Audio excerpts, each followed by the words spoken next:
yumurtalıkta avokado fidanı yetiştiriyoruz.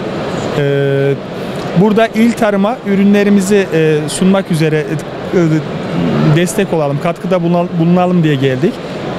Avokado fidanlarının insanımıza bilgilerini vermeye çalışıyoruz. Geldik, fuarı genel olarak da dolaştık. Tabii ki daha geniş kapsamlı olmasını arzu ediyoruz. Yani bunun için de biraz çabalanması lazım. Belki de alanı genişletmek gerekiyor. Ortalama bir katılım var. Çiftçilerimiz bahçecilik konusunda bize bakan yönüyle biraz dertliler.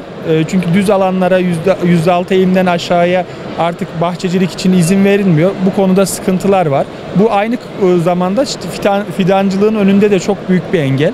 Bunun düzenlenmesi gerektiğini düşünüyoruz biz.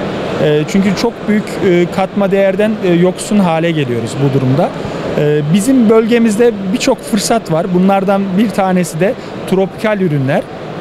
Tropikal ürünlerin yetişebileceği Yumurtalık, Karataş başta olmak üzere Adana'nın ilçeleri mevcut.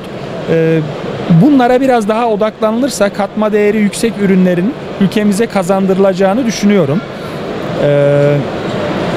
Çiftçimizin de zaten ilgisi var. Son yıllarda özellikle avokado başta olmak üzere hem dışarıda hem de seralarda tropikal ürün yetiştirilmesi başlandı.